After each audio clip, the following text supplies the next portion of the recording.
Bom, está havendo muita preocupação com o momento atual e aquilo que vai acontecer em seguida, seja em termos principalmente em relativo à saúde, o combate a essa pandemia, seja em termos econômicos, com relação principalmente ao emprego das pessoas e manter as empresas vivas nessa passagem enquanto há o isolamento, que é fundamental para a saúde.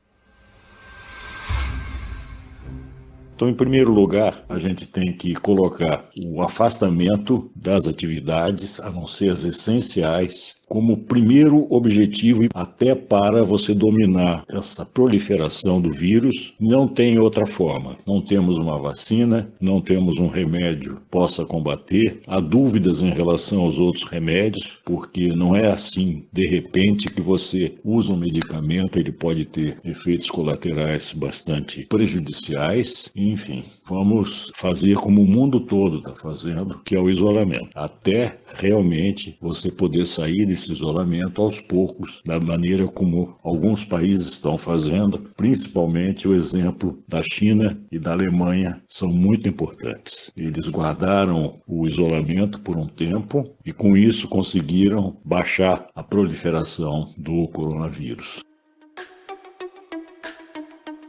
Com relação à parte econômica, se a gente coloca a vida como primeiro objetivo, você tem que automaticamente, sob o ponto de vista econômico, dar dinheiro na mão das pessoas que precisam, porque ou estão desempregadas ou porque têm empregos precários, sem possibilidades de ter um recurso garantido, sejam as empresas que estão numa situação delicada porque não estão podendo vender, porque o mercado está extremamente reduzido. Como é que se cuida dessa parte?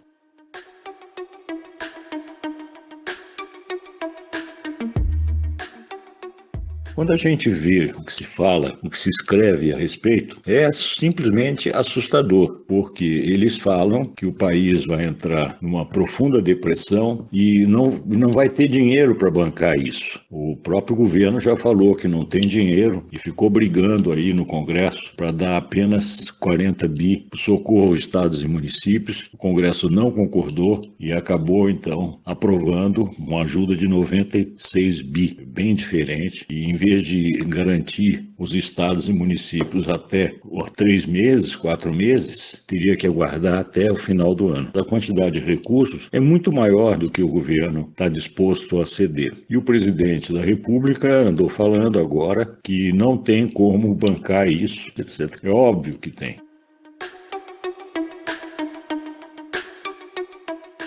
O problema é que eles estão apostando numa saída que não tem o mínimo sentido, que é emitir dívida. Então vão encher de dívida. Esse ano o governo já anunciou que vai ter um rombo de 600 bi e se levar em consideração algumas coisas a mais que o Congresso está fazendo, deve atingir uns 650 bi. E além disso, nós temos uma conta de juros, uma despesa de 350 bi. Somando os dois, dá 1 trilhão de rombo nas contas públicas. O que eles propõem? Emitir títulos da ordem de 1 trilhão de reais para zerar o déficit. Então você paga esse déficit com novas dívidas, uma dívida de 1 trilhão de reais.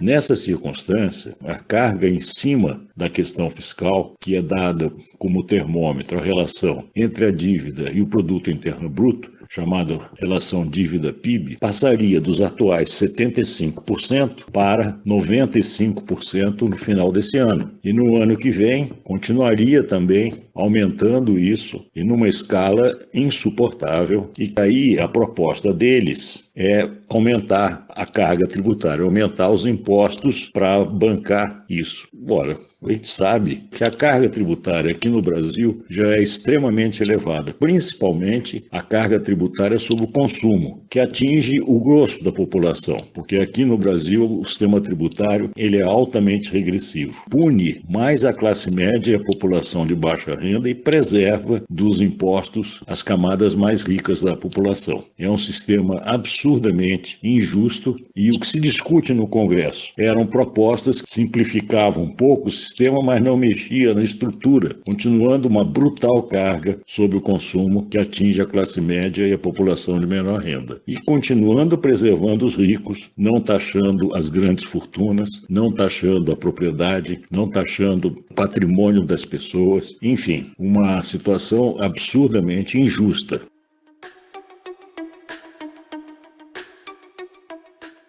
O que se propõe? Em vez de emitir dívida, você tem duas fontes extremamente importantes e que não envolvem aumento nenhum de dívida. Uma delas é simplesmente a emissão monetária, emitindo moeda escritural, coisa que o governo pode fazer e não precisa pedir autorização, é uma coisa automática que pode ser feita. E, eventualmente, se o Congresso quiser discutir, pode discutir, e é uma discussão fácil de você levar como proposta e conseguir que não tenha inflação. Não dá inflação porque quando você tem subconsumo, o risco que se tem é que você tenha, em vez de inflação, deflação. Então você pode perfeitamente fazer isso. Essa posição é defendida pelo Henrique Meirelles, que foi durante 8 anos presidente do Banco Central. Tem a Mônica de Boer, guru dos tucanos, o André Lara Rezende. Enfim, tem vários hoje que defendem a emissão monetária.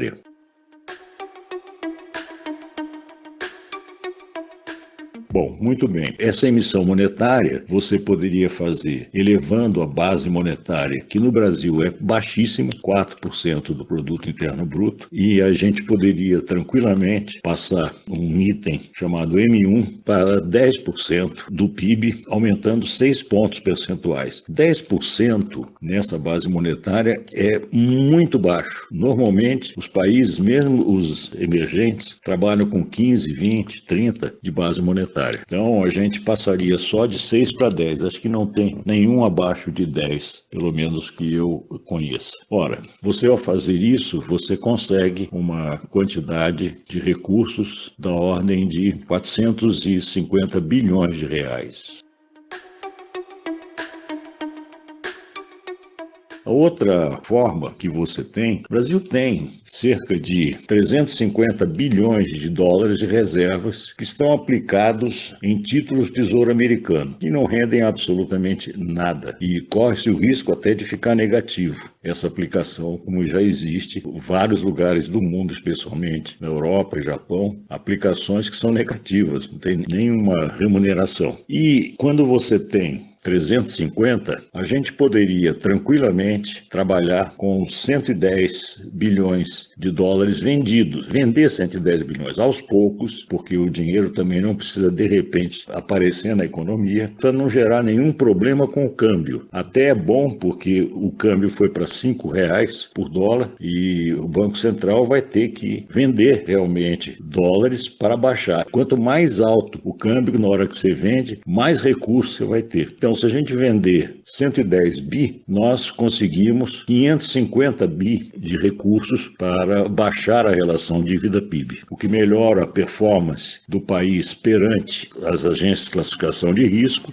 reduz finalmente essa relação dívida-PIB do mesmo montante de 550 bilhões de reais, e com isso, junto dos 350 que a gente tem da emissão monetária, ou 450, dependendo da intensidade, a gente consegue equacionar 1 trilhão de déficit sem piorar absolutamente nada na relação dívida-PIB, até melhorando essa relação.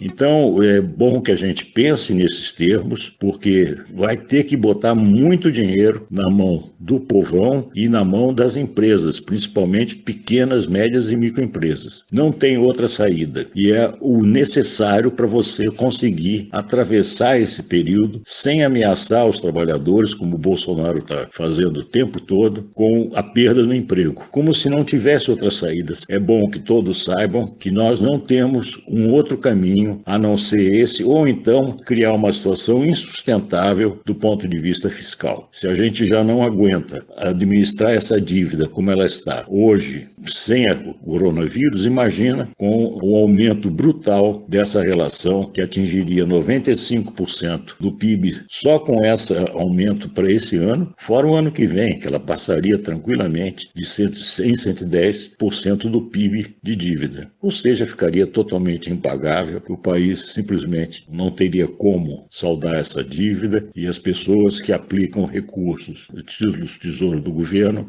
ficariam simplesmente sem poder receber as aplicações, porque seria impossível o governo gerar esses recursos só com dívida. Você tem duas maneiras de atacar o déficit fiscal, ou com emissão de títulos, que é o que sempre faz o Banco Central, ou com emissão monetária, que é aquilo que a gente recomenda para ser feito extensivamente para garantir não apenas R$600, que é muito pouco na mão das pessoas, para garantir no mínimo um salário mínimo para essas pessoas que estariam recebendo os R$600, tá bom? Um abraço a todos.